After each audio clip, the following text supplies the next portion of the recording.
All right. Hello, everybody, and welcome back to another episode of the Divine Mind podcast. Today we have Ascend Hyperion. Was it Hyperion?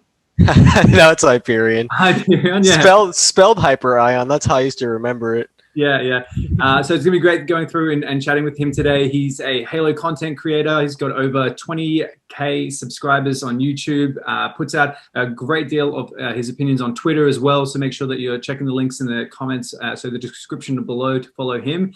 We're going to go through and we're going to chat about, he started as a Forge content creator and did some awesome maps and map analyses. And now he's moved into doing the gameplay side of things and he's a gameplay analyst. So going to be really interesting to talk with you about your thoughts on Infinite and the content that you put out and get to know you a little bit more as well. Did I miss anything in the intro there for you? So 20,000 subscribers on my main channel, but also another 23,000 on my second channel. There you go. On 1 Minute Halo. 1 Minute Halo. There we go. So a combined total of just under 50,000 subscribers on YouTube. Yeah. you think the audiences would be the same, but if I look at my analytics, it's actually two different groups of viewers. Like there isn't really any overlap. Yeah. No, I love that. I think that's good as well. It's so funny because when I was talking to Remy, to Mintblitz, he was saying that he's got a really big, like 20% of his population are like 60-year-olds, right? When he looks at the age graph. And I was like, oh, well, it must be like they had kids growing up playing Halo. You know what I mean? And maybe they're kind of watching it for the nostalgia as well. That's funny. 20%? I wonder if that's his lifetime viewership or his last 28 days. But even if it's the last 28 days, it's still crazy. It's a lot of 60-year-olds. Someone put it on at like an old folks home or something. And they started watching it. So we're going to do something a little bit different today. Kick things off is I had someone make a comment that we needed to do something that gave us a little bit more insight into the guest a bit faster. So this is just going to be some rapid fire questions. It doesn't need too detail. It's just going to be, I say something, give me a quick answer, and we'll move on. All right. So gotcha. Your favorite color is green. Green. Do you rather cats or dogs? Dogs. Yeah, that's good, man. Okay. We're off to a good start already. So fast food for a Halo run. Fast food for our Halo run? I don't eat in game. I'm against greasy controllers. That's good. But do you ever have like a break and go, all right, we're going to go and do a run? I go get a beer. I drink in game a lot. That's if you count Bud Light as fast food. Bud Light's the beer to game with? It depends. Yeah. It's the beer you can get $8 for 12 of them. So fair enough. So for Overshield or Invis? OS. OS, yeah. Go-to editing software. I use Premiere Pro. Premiere Pro. Yeah. Do you drink energy drinks? No, not really. Coffee? Not as much as a lot of people. There you go. Energy drinks for me, like that's like an emergency thing. Like when I was in college, like Red Bull was okay. I've got to be up till 4 a.m. and it wasn't like a start my day type deal. Yeah, all good. And favorite montage of all time, if one comes to mind. Favorite montage of all time. Yeah. I liked one of my initial inspirations to get into content creations was Bullet Rebel. If you're familiar with that name or if anybody is, Bullet Rebel had some of my favorite edits. Very, very cinematic and narrative, and anyone can point and shoot and kind of put the clips together, but he always kind of went over the top with the creativity in the narrative. I never figured out what the story was about, but it was cool to watch. So yeah. I think people like Salaya used to do a really good job of that with like Halo 3 montages. Even Hyena, Office Hyena, did his whole like Asian themed ninja kind of style, stuff as well. If you saw any of that, there's a new kid. Now I shouldn't call him a kid. I don't know how old this person is. There's a new channel by the name of Madama, like Jewel Mandama, but it's just Madama. He's only got like 2 or 3 videos, but his first edit was, I mean, I've seen edits from channels with thousands and thousands of subscribers that were subpar, and for his first video or their first video, it was pretty minty. So that's someone I kind of tune into. Yeah, every now and again. I haven't seen his channel yet. So Madama's probably, I mean, we're talking like sub 100 subscribers right now. Wow, I love that. Or around it. So yeah, I'll have to check it out for sure. And the next round, so I'm just going to say a word. You tell me the first thing you associate with it. Okay. Oh God. Yeah. Twitter. Trouble. YouTube. Trouble. Halo. Fun. 343 Industries. Game. That's the first word that came to mind. Fair enough. And Infinite. Halo. Excellent. All right, there we go. So I feel like we did a good job of a little bit more of an overview before we started. So everyone watching, let me know in the comments if you were happy with that or if you want even more detail, because I can. Those are very fair, like honest first answer. I like it. I feel like I know you better as well. The second that you say dog or cat, I feel like I've got a good read on if we're going to get along or not. So yeah, I guess I wanted to kind of start because I'm really interested because I don't know much about the like Forge side of things, because that was like, when you first initially started your YouTube channel about 4 years ago, you got into the Forge side of things. So did you play and do Forge creations like through previous Halos, or did you kind of start off in Halo 5? Oh yeah, man. No, I'm a dedicated day one Halo 3 forger. When Halo 3 came out initially, we didn't have internet. I didn't have internet in my house for the longest, but I didn't have internet, but we had an Xbox, and we got Halo 3 from like the thrift store, the pawn shop, wherever. So when I would play Halo 3, it would just be custom games with the kids in my neighborhood, and we would forge all these crappy ass maps to, put hammers on and play. And then eventually I got live, and then Reach came along. And I played Halo 3 plenty online, but my Forge was still garbage, so I just played Halo 3 like multiplayer. But Reach, I got really into Forge, and that's when I really started trying to make maps to like, qualify for matchmaking. Because I would say Reach is where they kind of showed that if you have a good Forge map, they're willing to put it in for everybody to play. Yeah. So that became a goal, but my maps were still terrible. And around Halo 5, I would say right before Halo 5 released, or right as it released, I watched a video from Forge Labs, from a Mr. Pokephile at the time. God rest his name. But he had mentioned that he might feature maps that he finds on Forge Hub, and I was like, oh, what's Forge Hub? I got on. It's one of the oldest Halo communities, ironically enough, and it's all about sharing and building upon the what is the Forge engine. So yeah, initially, if you look at my channel a long time ago, you'll see just Forge map features, videos I did showcasing Forge maps, and that was stuff that I had gotten from Forge Hub because I would just play in testing lobbies. So yeah, that's very cool. So, and what was the appeal? Like, why were you kind of, why did you go towards Forge over matchmaking content originally? It was a little more intimate to me. It was a little closer. Forge was what I was doing most of the time when I was playing Halo, especially by the time Halo 5 came around. I'd become less interested in playing multiplayer regularly, because a lot of my close buddies who I'd played Halo with for the longest, they kind of moved on from the franchise. These new friends I had made via Forge Hub, well, all we did was forge maps and then play custom maps. So it was the most natural for me. I was already doing the map testing lobbies, and I would stream the testing sessions on Twitch so people could go back and like watch their maps be played if they couldn't tune in live. And so it was kind of a natural adaptation of the type of stuff I was doing already, just moving it over to YouTube. And I, personally with me and Forge, I have maps and matchmaking in Halo 5. Like I had gotten to that level. Yeah. So I've got the olive helmet and like 6 other, red unicorn skin packages, with my involvement of maps and getting them in the matchmaking, right? So, can you give me a rundown on some of the maps that you had impact on? Yeah. So if you ever played Extermination, the Extermination playlist, I was actually one of the people who helped create and curate that game mode. Oh, cool.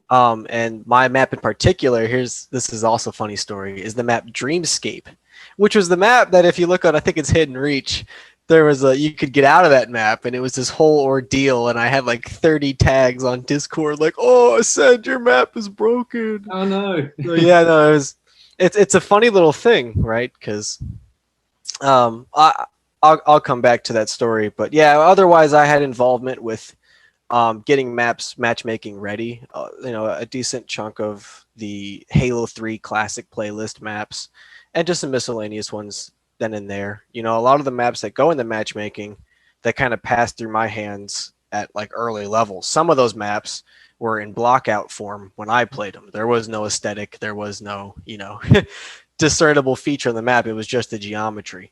So I have a lot of early level exposure with those maps. So yeah, I mean, it was cool and gave me a new appreciation because in many ways, you know, Forge map design, when you're trying to do it seriously, you have to understand game design. Yeah. So in another way, getting acclimated with Forge and trying to pursue it on a little more of a professional level kind of careened me into becoming more acclimated and more versed in how gameplay works. Yeah. So what do you think of people like Clearly Me and Remy that are always finding ways to get outside the maps and get through barriers and stuff? Are you excited when you see that? Like, oh wow, I didn't even think about that. Or is it more, damn it, man, I tried to keep them out?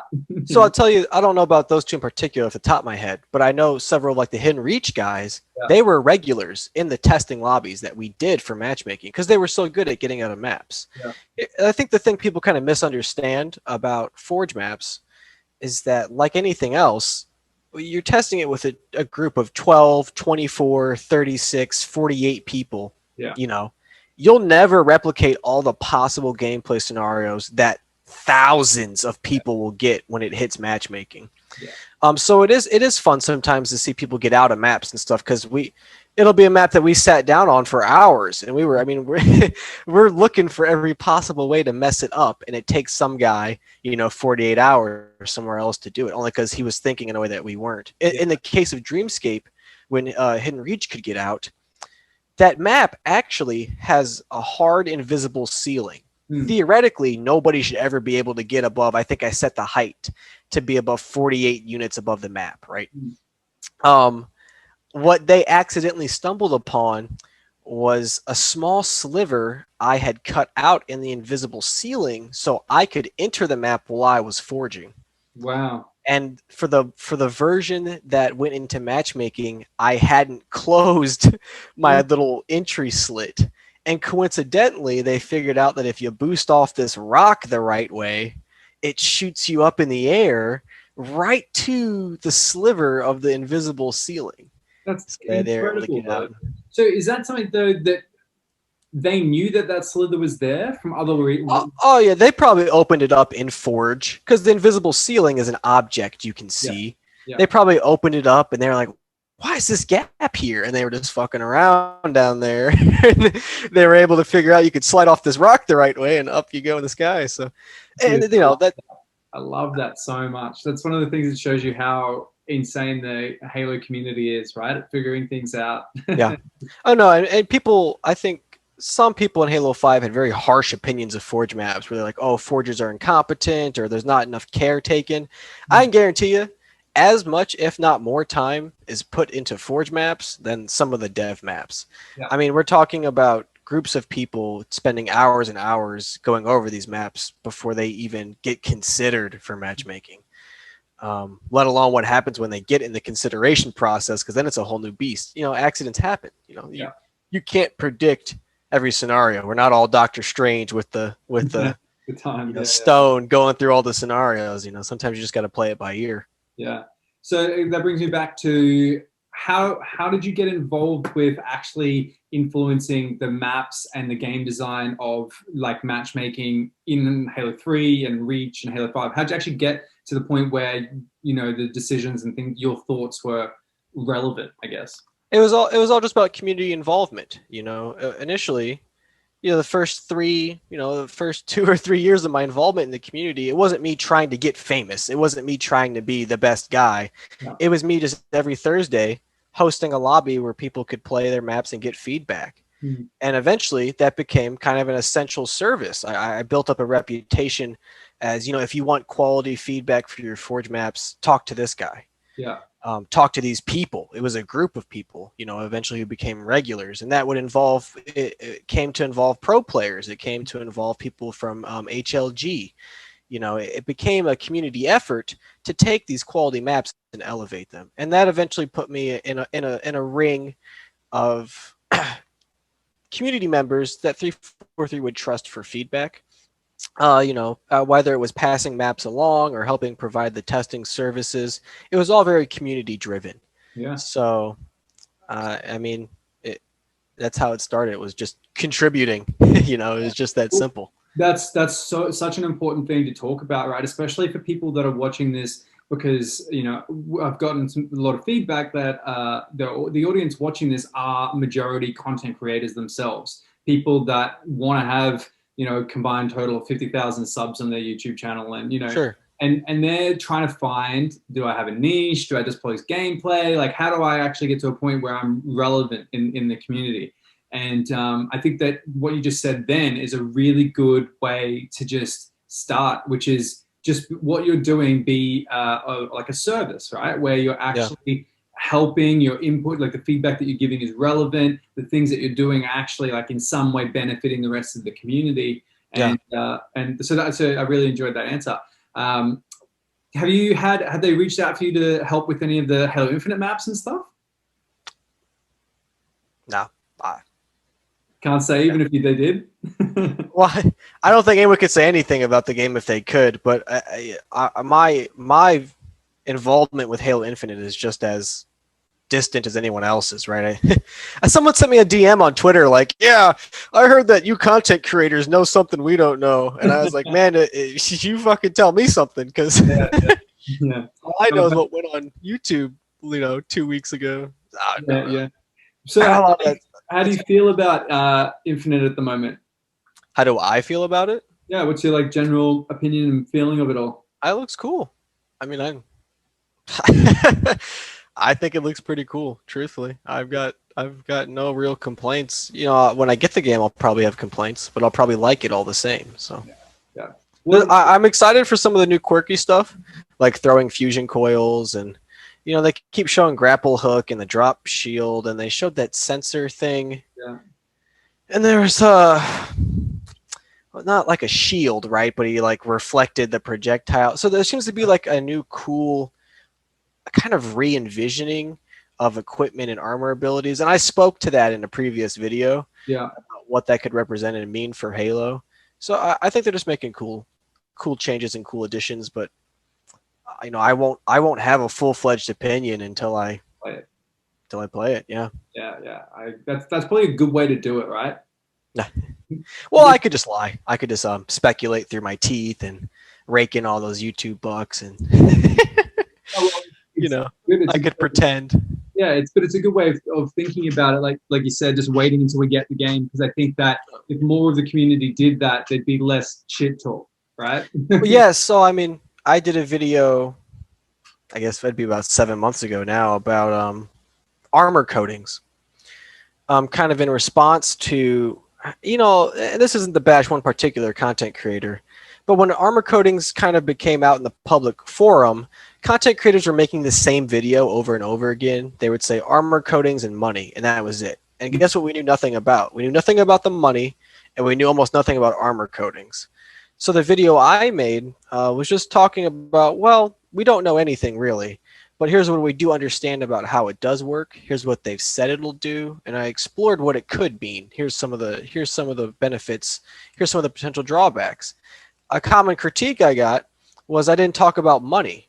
I had said in the video, well, I can't talk about money. I don't know how much this shit's going to cost. I don't know if it's going to cost anything. You know what I'm saying? So well, they're like, well, what about the money aspect? And I was like, well, what about it? I don't know. I think a big part of that was because it was on the back of like, you know, the monster energies and things where you unlocked a free coding.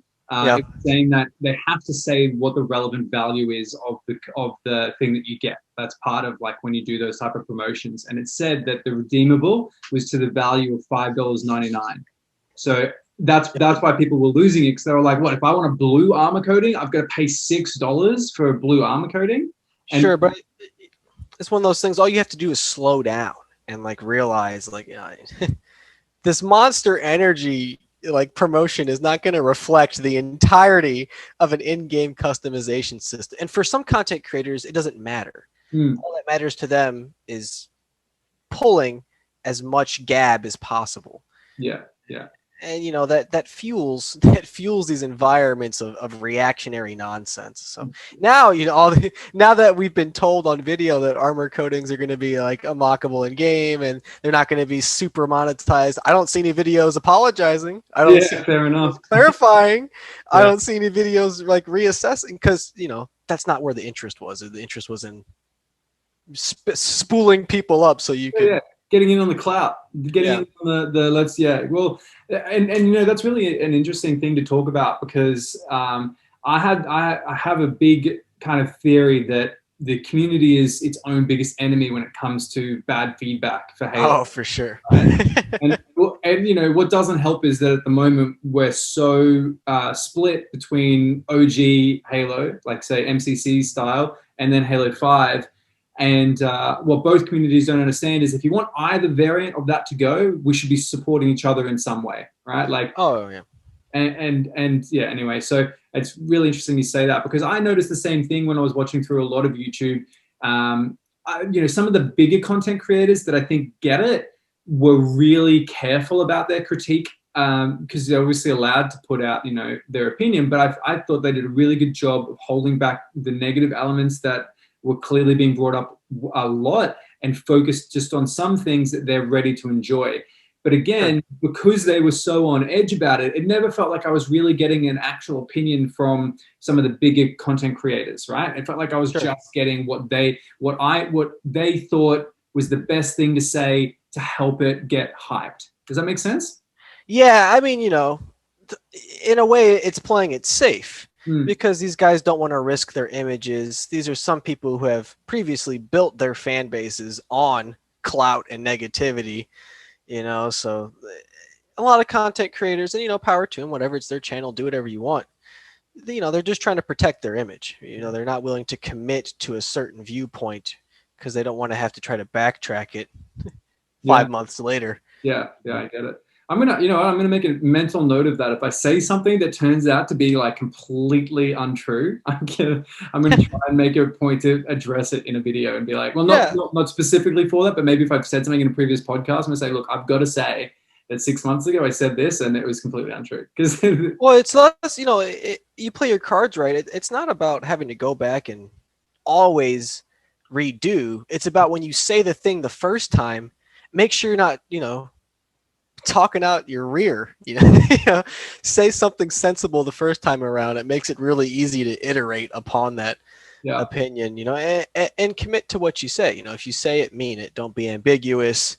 Don't be, you know, wishy-washy. Yeah.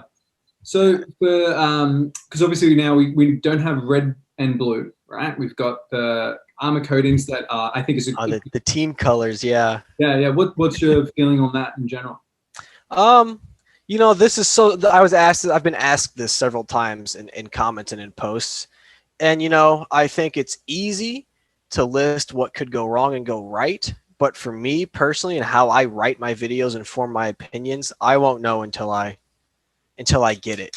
Yeah. Because what's the point of me speculating on if it'll work or fail if I don't have enough? In the gameplay trailer, what they did not do was properly display what the friend versus foe is going to look like. The gameplay in the trailer was with the UI stripped away. It was just clean gameplay. Yeah. Which I think lends itself to people saying, who's on my team? You get all these videos or people don't know, and people are like, look at this screenshot. This guy and this guy look the same. Like, well, clearly, dude, because the UI for the game is gone. Yeah. So, I don't think what we've been shown gives me the proper platform to spring off and say something. I acknowledge that it can be bad, and I acknowledge it can be good. Yeah. When I get my hands on the sticks, people can get a full video about it. Yeah, for sure. Well, I think that, you know, when I was talking to my real life friends about it, right, they were saying it's going to be so fun the first few games, because we're just going to betray the shit out of each other, because it's just going to be, who are you? I don't know. You know, like whether it's bad or not, it's going to be the meme, you know, for a while when the game comes out. But I think that from what we've heard, you know, I'm happy to speculate that there'll be like a slider kind of version of how you want the outlines to look on a character. Because, you know, when you think about Call of Duty, for example, they don't have a color to their armor. Right. And I always know if I'm shooting at an enemy player or not, right? Yeah. I can't think of a time where, and it's just from their names above their heads being a different color. So, I can't imagine Halo not being messing that up. Yeah, exactly. No, here's the thing. What people don't sort of realize, to me, is that this isn't like they're not reinventing the wheel. Well, there's like 14 other games that do this same thing, and they do it with an outline or a waypoint or whatever it takes. It's probably going to work. But saying it's going to work doesn't get you clicks. Saying it's going to fail, that's where you make your money. Of course. So that's you just right now we've solidified that the name of this podcast, that the title episode needs to be like Halo Infinite is going to fail, something like that. Yeah. That'll really give people, they see my name in that side by side, they'll think I've really flipped. It's so ironic, right? Just make it so completely the opposite and But with Halo Infinite as well, without any speculation or anything, are you the type of person who's going to sit down and go through campaign straight away? Are you going to go into multiplayer, or are you going to jump into to check out theater and Forge? Like, what are you most keen for? I'll probably end up playing a couple missions of campaign first, but a lot of my time is going to get sunk into multiplayer because campaign's not going anywhere. Yeah. Unfortunately, one of the circumstances of being a content creator is that I got to try to be cutting edge. Yeah. And if I want to make sure I'm staying up to date on producing content about multiplayer, I've kind of got to sink the time in there. But I'm going to spread my time around. I don't necessarily plan to broadcast my step-by-step experience with the game. So I'll take my time where I need it and enjoy what I need to, how to. So yeah. Awesome. Probably multiplayer, mostly campaign. Halo campaigns aren't necessarily intricate or complex, and I can't imagine this one will be any different. So a couple hours in campaign versus exponential hours in multiplayer. Yeah, you're right. Because I generally go as well. I wait for some feedback on the campaign before I jump into it. That just is what I've done previously. Like for Halo 5, I saw the feedback and I just never had any urge to play it, right? And then I didn't have the internet for a bit when I moved up to the cottage, so I played through a few levels of the campaign and I was like, I'm just not that into this, right? I know Halo 5 is, it's not everybody's cup of tea and it certainly wasn't mine, but I'm hoping that Halo Infinite, because I remember playing through even like Halo 4 and Reach and Halo 3's campaign. I came in at Halo 3 and I had some kind of like, I was really intrigued by either the storyline or just walking through this like beautiful alien environment. So whereas Halo 5, I just didn't get that as much. So I'm hoping that the way that they're going to do this like open world theme, and we've got a little bit of news of things being progressive over seasons, there being new missions added or new parts of the map or something like that. So hopefully that'll make it really a really interesting thing to do. I think the mistake a lot of people will make when the game comes out is trying to view it through the same lens they viewed previous Halos with.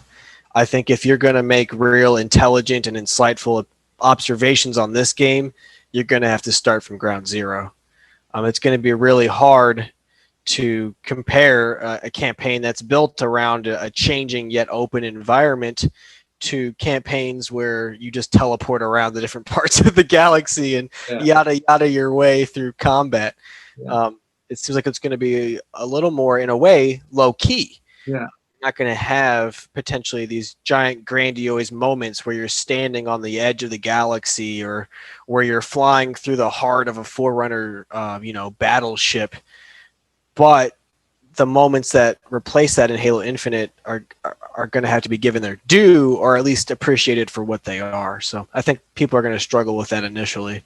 Yeah, probably. And I think, but I think that has its complete flip side that automatically fixes it, which is that after like the first or second season initially, when they see that there's new content, hopefully that like expands people's minds a little bit and goes, oh, okay, I can see how. Yeah, I'm hoping so anyway, because I think that if they're going to plan for this to be a 10-year long title, the stuff that they're adding in is got to be every single time. It's got to be like, I'm so excited for whatever it is. And if they're going to add anything, they might as well add something good. We don't need no half-assed DLCs, no two mission expansions. just commit. Yeah. So well, we won't know until we get there, probably. Yeah. So you went from the Forge side of things, and then you said just it was only like about a year ago that you kind of started doing the content that people would know you for now. Yeah. What was the what? The transition between the two. You know, I just one day I released a video essay. You know, it was kind of that simple. I did a little machinima stuff in between the Forge stuff and my current content, also to just experiment with the genre. But I kind of, you know, I'd always in a way wanted to do that video essay stuff to talk about gameplay and to kind of explain some of these mechanics and features in a more dedicated format. But it wasn't until, you know, a year ago where I had the time and I felt the ability to do it. So, you know, it kind of was just me. It was full send. I was like, all right, this is the video I make now. This is the content I make now. And so, because so the stuff that you're talking about now more is not so much, because I think when I said gameplay, like analysis, you know, that type of thing, people are thinking of like you watching somebody play and do it. The type of stuff you do is more like you're asking a question about something and then going into detail around it, right? Yeah. So my typical format kind of works like this, where exactly I ask a question, and then for the purpose of the video, I take a side. The mistake people kind of make when they approach my content is, one, making the assumption that I personally agree with the side I've taken. That's sometimes not true. But the way my video is formatted is that I'm going to give you the best quality writing by being fully committed to a viewpoint. Yeah. So yeah, that's kind of how it goes. It goes with a question. I provide an answer, but I always end it by extending the question onto the viewer. Yeah. I'd like to say, and I'd like to think that my videos are less about telling somebody what to think and more about describing what somebody else might think. Okay. By giving you a frame of reference to view a perspective of Halo, you might in turn, you know, flesh out a new or a different opinion of your own, or you'll dig your hole deeper and you'll put your trench up, and you'll see. You know what? You've opened a really difficult can of worms there, because really intelligent people love having conversations that challenge their opinion and are open to changing their opinion when they're presented facts that clearly, you know, should change their opinion, right? So, you know, for example, if you're talking about someone like Jordan Peterson, right? If you know who he is, anyway, when he talks to people, you can see that his opinion and the things that he believes in are so well thought out that he would be genuinely welcoming somebody who has put as much time, thought, effort, passion into developing their own opinion, right? And he would love for you to challenge it, because he then strengthens his opinion so that the next conversation that he has, he can feel like, oh, I've really delved deep into all of the different ways that this conversation can break down. And I actually feel like I'm heading in the right direction of a best overall answer, right? That's not easy to do, because when you put so much time into developing an opinion on something, you know, Halo, for example, and then someone presents something to you that's different to that you've got so many things that jump up in your face that say, no, I'm right. You know, like I put time into this, you know, your ego's there, everything's going on, right? And so your videos are just this perfect niche, right, of giving people two sides of a story, sometimes not what they want to hear, sometimes a little bit of both, and trying to give them the ability to kind of take that information in and improve on their opinion and what they think about something, right? But that's a really hard place to be, because so many people, your comments section, man, it must just be so many people that just don't like what they're hearing, right? Well, you know, it's always a funny mix, because there's the people who comment, and they'll kind of the best comment I can get is one of the simplest ones. They're like, oh, I never thought about that. I'm like, well, shit, I did my job then. Yeah. You know, and some people they'll comment and be like, oh man, this changed my mind, or oh, like, one I really enjoy getting is, thank you for making this video, because I've always thought this, but just could never describe it to somebody else. And I get the comments that are reactionary, like, oh, you know, this is stupid, or, you know, no one thinks this, and yada, yada. But that when someone leaves a comment like that, it tells me that they weren't listening. They weren't watching. Yeah. You know, they clicked on the video because they wanted to argue, and they're not going to find you're not going to find an argument from me, truthfully. Yeah. Fair enough. Because So out of sometimes all, even I'm not committed to the topic. I'm just speaking on behalf of somebody who would think the thing. That was a big one when I talked about dual wielding. I made a video about why dual wielding is not coming back to Halo. Well, it'll never come back to Halo, and how it's dual wielding's fault. I personally love dual wielding. I think dual wielding's cool. That doesn't make me above, saying, yeah, this shit doesn't work. yeah, yeah. You can like something and acknowledge that it's not that great, and then vice versa. You can dislike something that's great. Yeah. People struggle with kind of moving that mindset around in their heads. Yeah, for sure. So out of all the videos you've done, what do you reckon's had that most the most, not backlash, but the most people have commented or interpreted it in a way that it wasn't intended?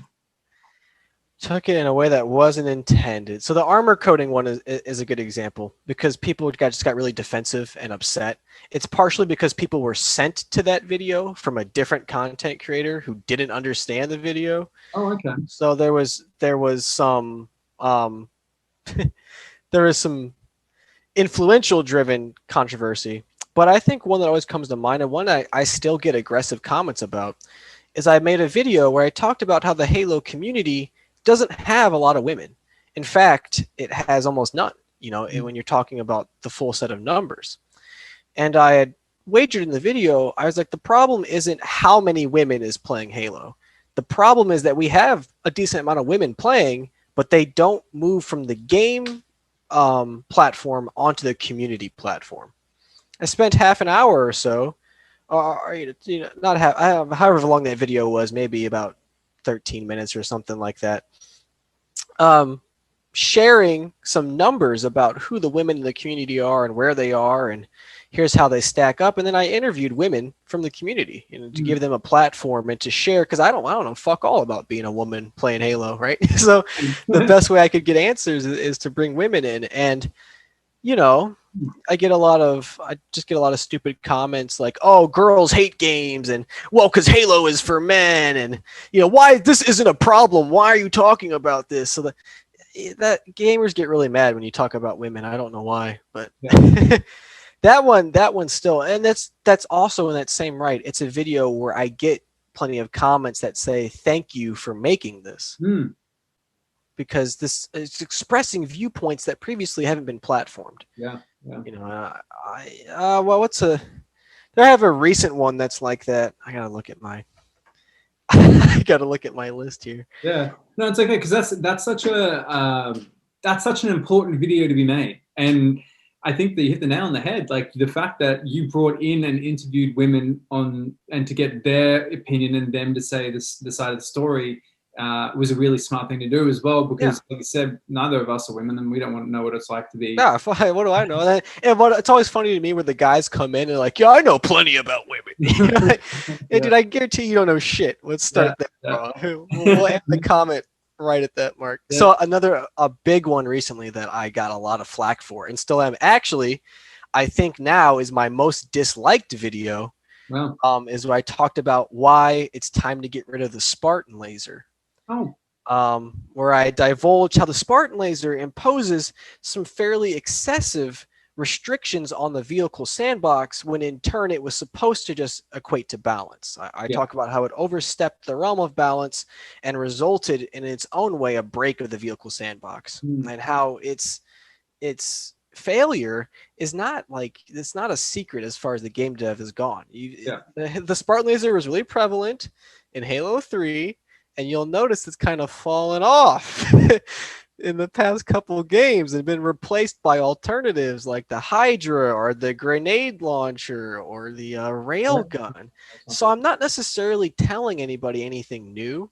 Yeah. I'm just kind of saying it out loud. And you get a lot of reactionary comments like, oh, but it's iconic, which, as someone who's been playing this franchise way before Halo 3, I find it hilarious when people think Halo 3 and iconic is an argument for keeping something in a game. That is beyond bizarre to me, because it's not too long ago where Halo 3 was like the death of the franchise for some Yeah. people. Yeah. So it's funny to watch that flip. But yeah, that video's got plenty of angry people. But it also, that's when our people are like, ah, thank God someone's talked about how shitty the Spartan Laser is, because Yeah.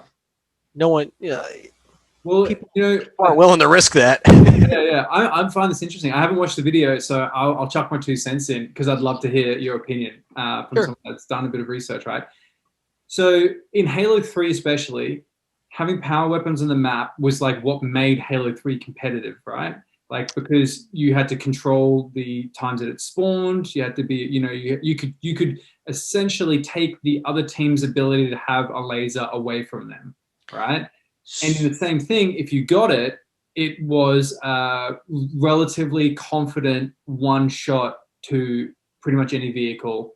Right. And it could change the tide of gameplay like that.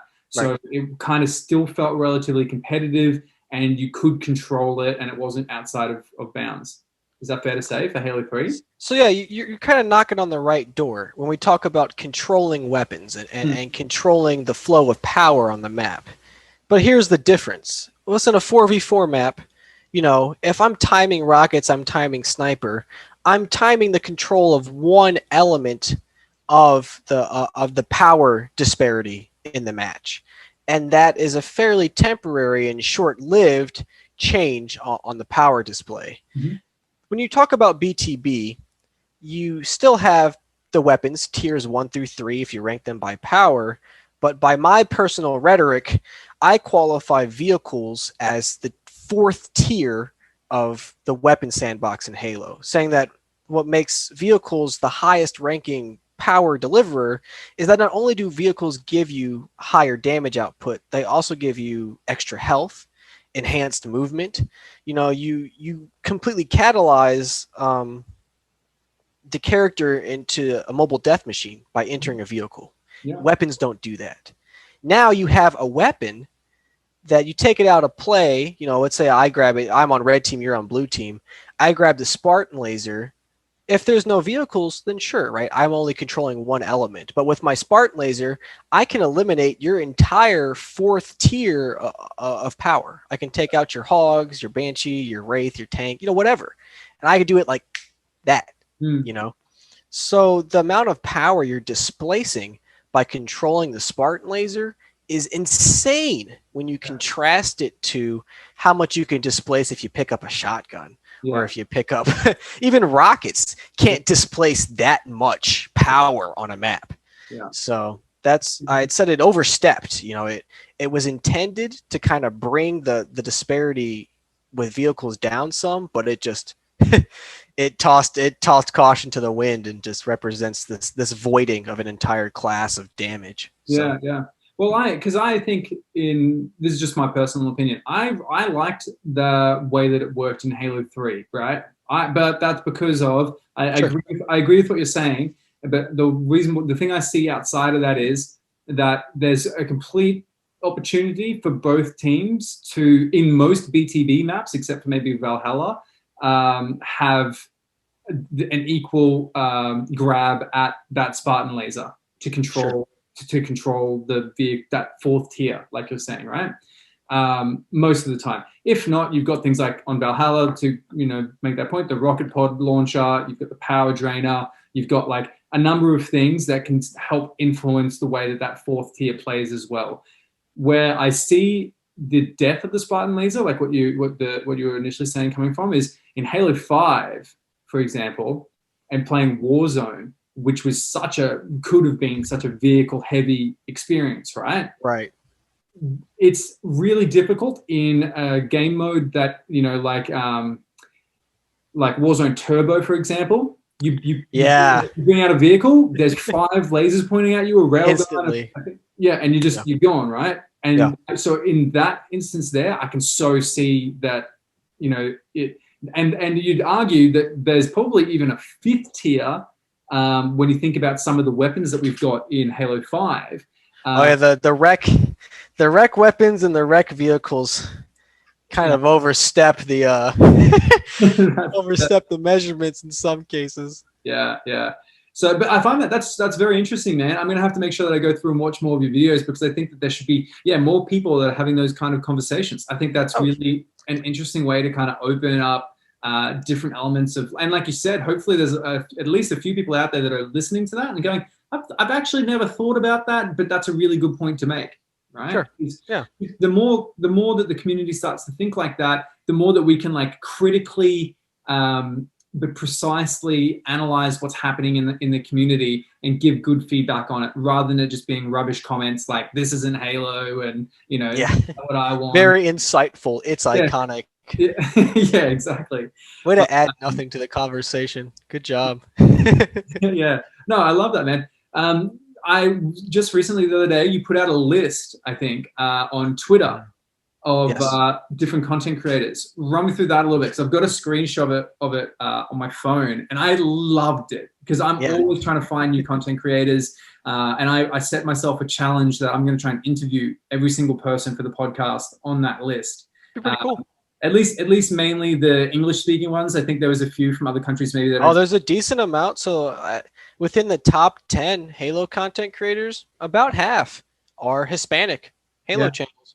Yeah. So, yeah. That's so interesting. So yeah, I'm gonna try and make an effort to do that. There's already a few guys on here that we've had on the podcast, which is awesome. When you were kind of going through, what were you hoping for by doing this? Was it to get more recognition to people, or? Yeah, so as Ascend Hyperion, as a smaller and growing YouTube content creator, I'm constantly having to like be aware of metrics and analytics and demographics.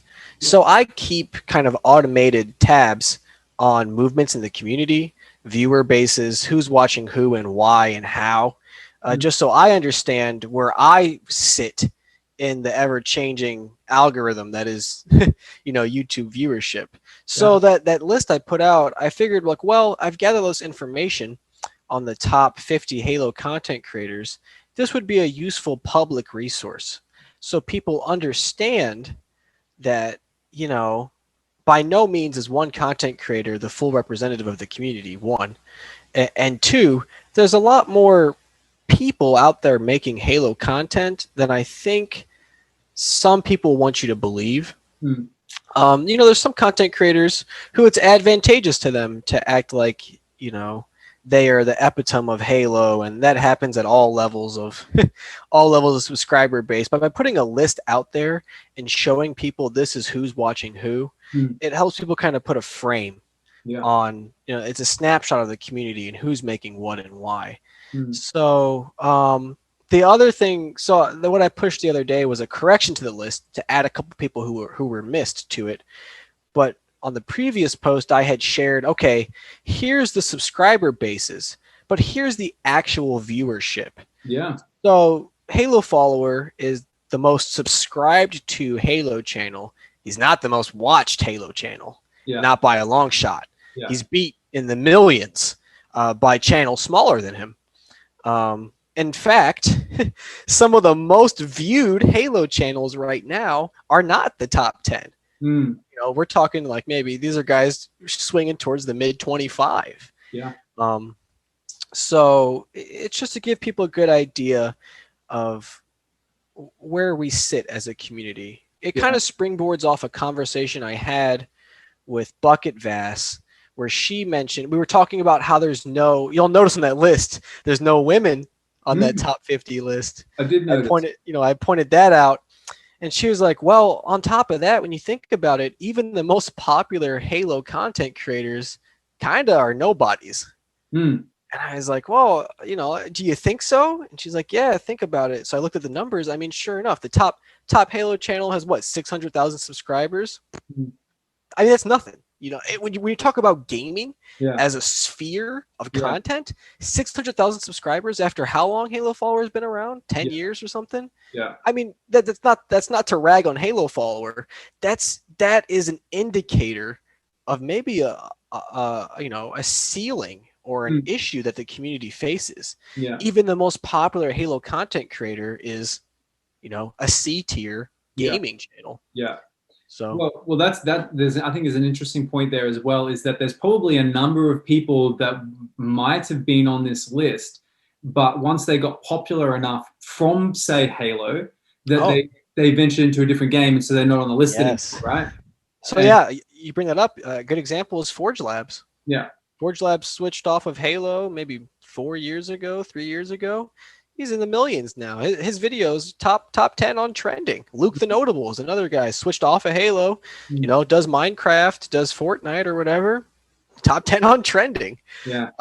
So it's not meant to be discouraging to Halo content creators. I think if anything, it's a really awesome way to consider Halo content creation a platform or like a springboard almost, right? Sure. If you can make it in the Halo community, it can be something that, you know, the people that you find in the Halo community are generally really passionate gamers, you know, people that are playing a lot, people that are consuming a lot of content.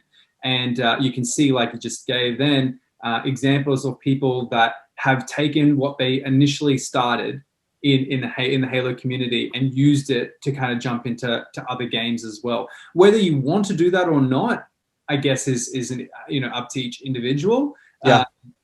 But I think it's a really good way of looking at it, because I was looking at this list, and you said it before, but like the fact that there's no female gamers on there, I wasn't surprised, but I was definitely like, I would have thought surely by now, and at the point that we're in, there should be. And then as I was having that thought, I was thinking, but I can't think of any really good YouTube female content creators. Not in the top 50. And in fact, you know, in my video about, you know, girls don't play Halo was the title. I talked about how the most subscribed to female Halo channel hasn't even broke 10,000 subscribers.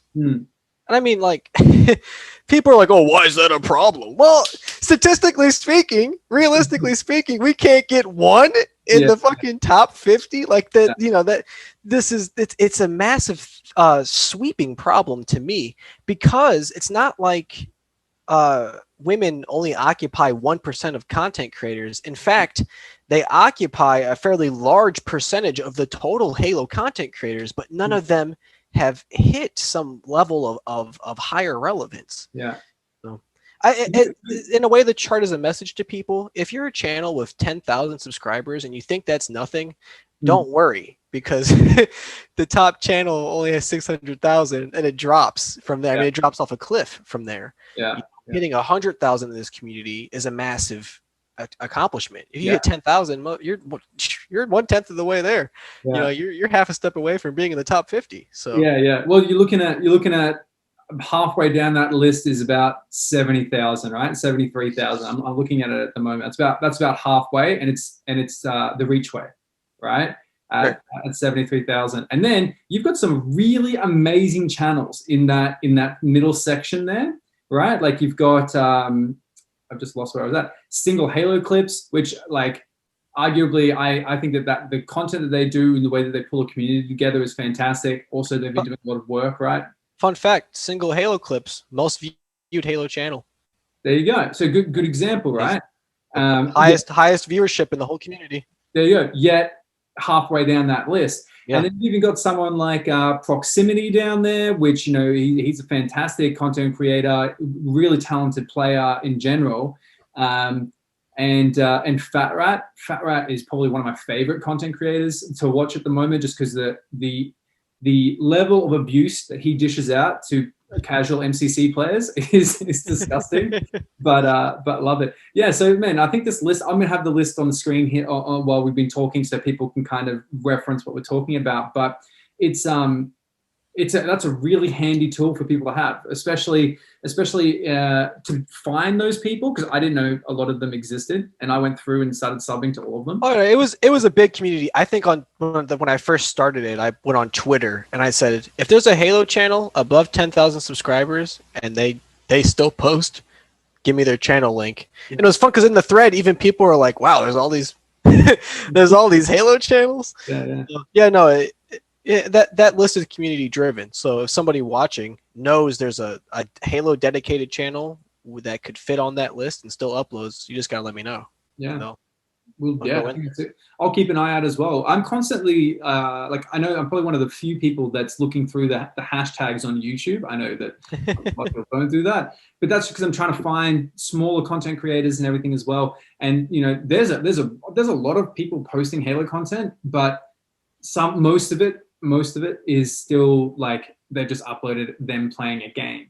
Oh yeah, No commentary. you gotta have you have to be relevant. You're not relevant, but you have to be. I always tell people, you know, if you're starting out, because there's a bunch of like blooming content creators in my server, and every now and again they'll ask for advice or, you know, what should they do or what trend should they follow. Mm. And I always say, well, the most important thing for you to do is to make yourself essential.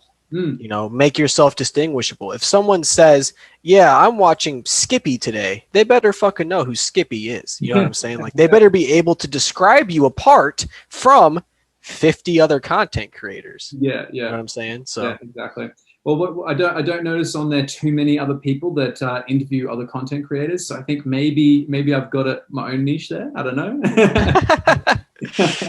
Yeah. Well, I wanted to kind of get a little bit of a background on you, I guess, outside of the game as well, right? Sure. So is this content creation that you do for YouTube, is this something that you want to end up being like a revenue stream, or a job, or is it something that you do as a side hobby, like a hustle? I don't do YouTube full time. I have like a career. YouTube is a secondary interest of mine that kind of spirals off of, you know, my interests in Halo. It does have. Here's the thing: content creators, right? Some of them will try to be like all holistic, or, oh man, it's not about the money, and the money means nothing to me. There's a price tag associated with my channel. You know, Yeah. I do my balances at the end of the month. You know, I have a financial interest in doing YouTube, Yeah. but it's not like I'm not living my life off of this. Yeah. Yeah. So yeah, it's a hobby that became profitable. Yeah. Would it be something that if it got to the point where it was you were able to do it full time and it's sustainable, you wouldn't want it to be? It's always going to. Oh no. You know, this isn't to like be braggadocious, but YouTube this channel would have to really take off to replace my like real job. Yeah. This would have to become a multi-million-dollar channel, you know, for me to be like, okay, I give up all my like career path stuff and all my benefits, and and you know, I think even the level of content I do, it's, in a word, nerve-wracking. Yeah. You know, I people have asked, well, you make content about other games? And I say no, because in many ways, content creation ruins a game for you.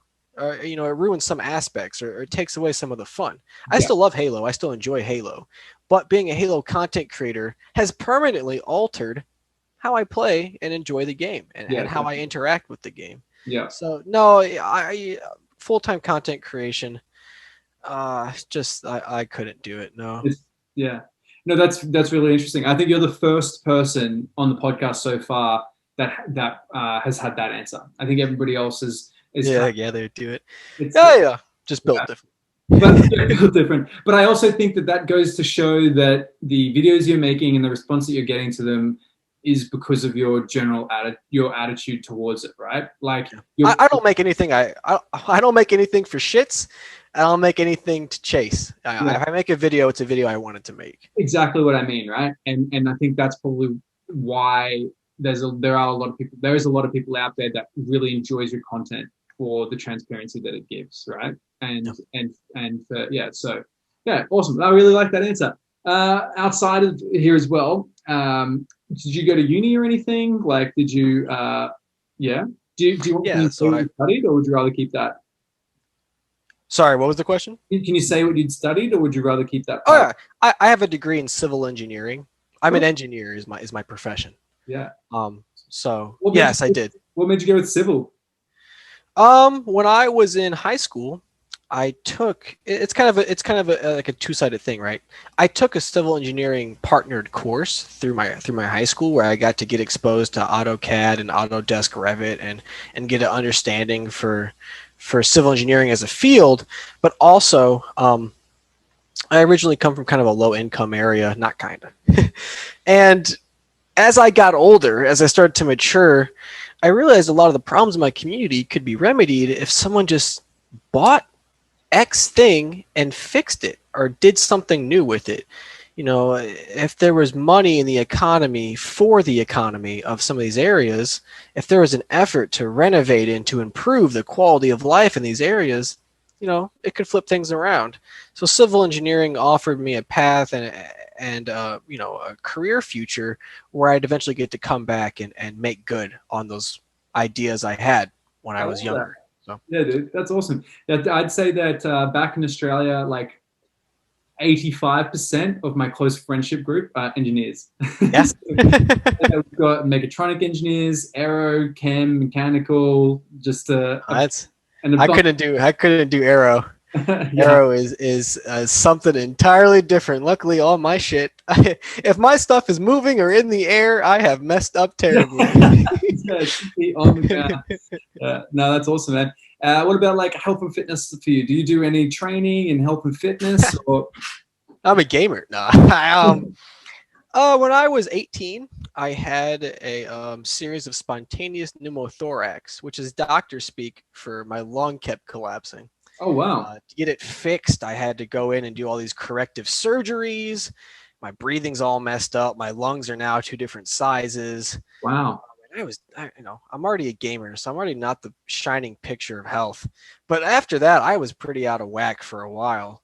I picked up biking as a way to kind of get healthier, you know, get my respiratory system trained, get my cardio back up where it needed to be. So yeah, biking is kind of become, you'd almost call it therapeutic in a way, because for me it's also like I get out and I ride and it's just me, you know what I'm saying, and I'm isolated from everything else, and so that too. But no, I probably should go and I should go hit some weights and well, you're getting cardio in, which is great. How often would you say you bike? Is it something that you do weekly, or is it just like every now and again you get the feeling for it? So I moved recently, so it's been a little less because I've been searching for new areas to bike at. But before, it was several times a week, every other day, just Yeah. about. Yeah. Yeah, awesome, man. Well, I think that because one of the things that we're trying to do with Divine Mind is just bring that into the limelight a little bit more. Is that if you want to be a gamer, then it's to your benefit to also be relatively healthy and fit, right? Oh yeah, for sure. People, when you talk about health nowadays, people are they're so fragile and tiptoey about it. I mean, I'm a skinny guy. If someone called me skinny or skeletal, I wouldn't like cry on Twitter about it because they're just telling the truth. You know, if you're unhealthy, it's not insane for someone to say that to you. And taking your health into your own hands, that's important. Yeah. You know, I'm not gonna complain about how bodybuilders impose mean images on me. I just go, if I wanted to look like that, I'd go look like that. But Yeah, exactly. Yeah, I'm content with drinking a lot and playing games and biking to make up the difference. I think that's a good balance though, from what you just said. Yeah. Right? I think that's really important to communicate to people is that balance. Yeah. Because I enjoy gin every now and again, and I enjoy beer a lot of the time.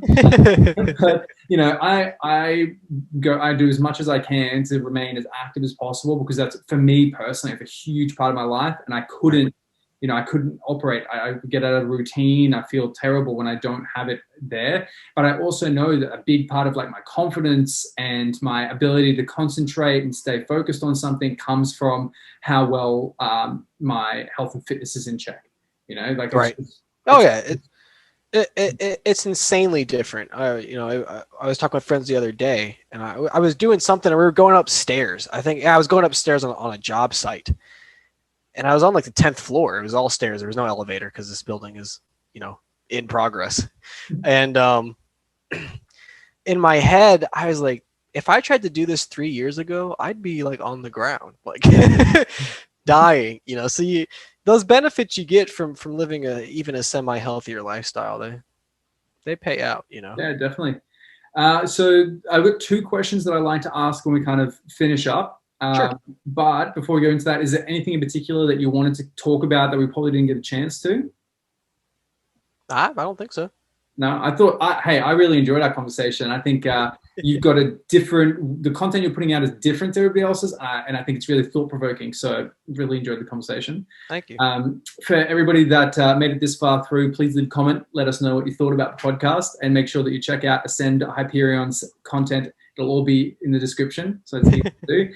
But the last two questions are: when you think about yourself 5 years from now, what's the like dream version look like for you? You know, is it that you've got a house? Are you starting to make use the civil engineering background in area in those lower income areas? Like, what's the dream reality for you if everything just went perfectly for the next 5 years?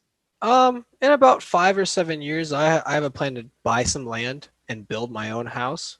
Cool. I just moved to a pretty nice place right now, but this is temporary.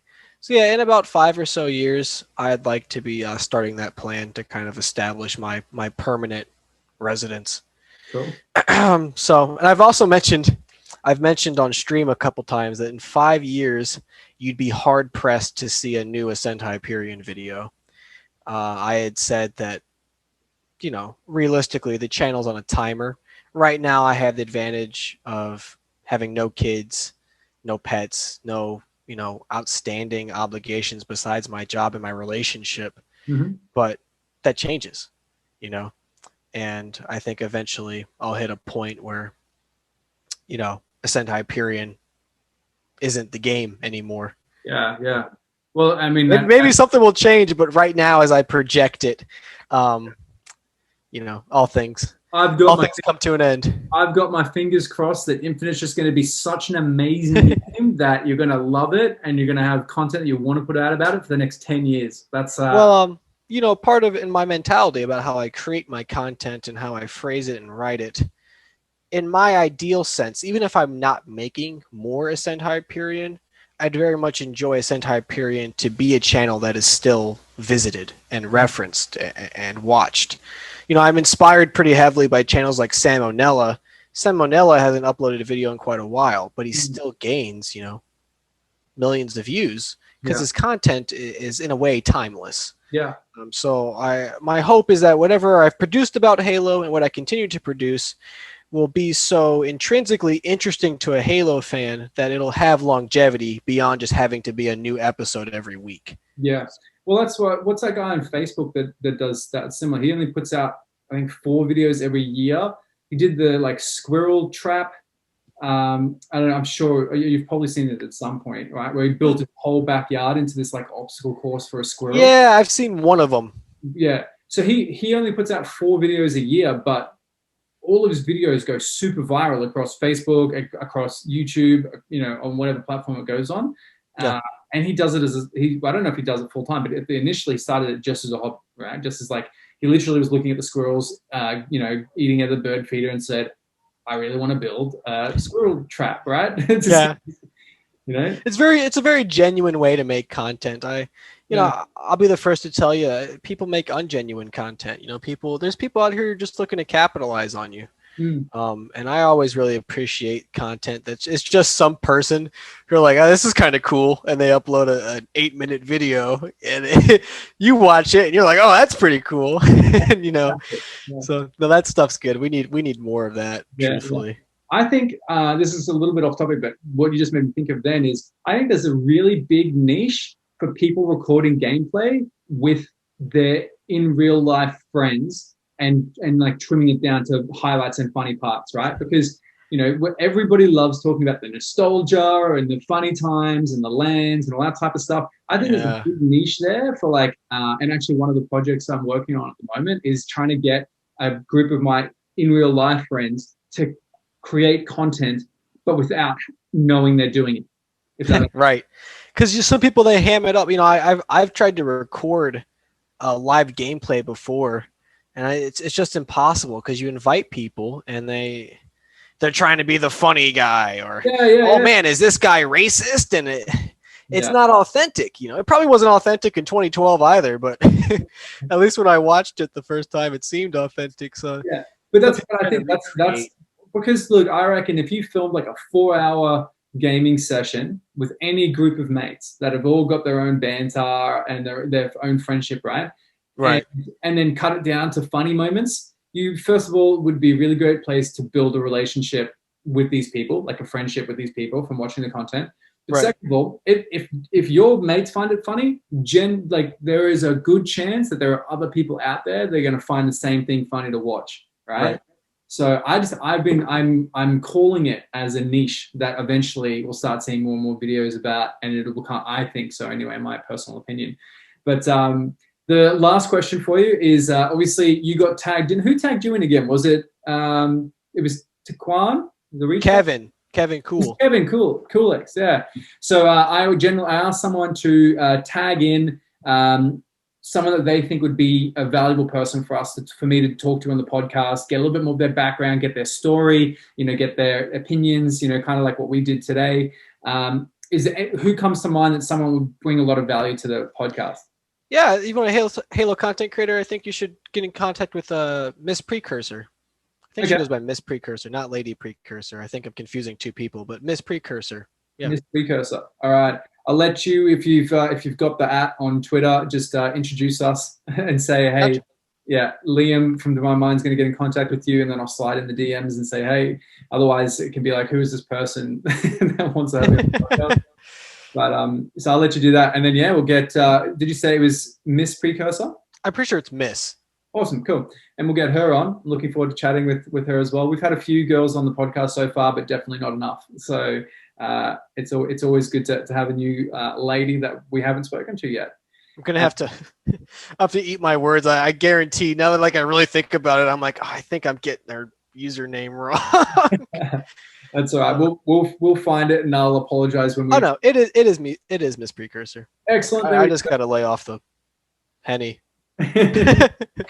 No, we did it. We did our job. But outside of that, man, thank you so much for your time. I really appreciated chatting. It was good to get your insight. What we're kind of saying is we'll chat again when Infinite's been out for a little bit. If you're keen to jump on the podcast again, I'll tell you everything how I hate Halo Infinite, and I'll flip the script, and then I'll be making all the clickbait and crap. Hey, if that's what happens, man. But no, I think it'd be really good to touch base, and we can kind of reference the conversation a little bit and see how things have changed, where you're at, sure. just get a really good feeling for it all. So Gotcha. we'll aim to do that. I'll try and get in touch with Miss Precursor as well and chat with her. But for everybody watching, thank you so much for watching it. We really appreciate your feedback as well. So leave some comments down below so we can implement things. Yeah, let me know what you thought of the start of the video as well. If you liked the kind of fast fire questions up the start, I really enjoyed that. And make sure that you check out Ascend Hyperion YouTube. We're going to put both links to your YouTube channel down below. And yeah, guys, I'll see you guys in the next episode of the podcast. Thanks for watching. Can't hit stop.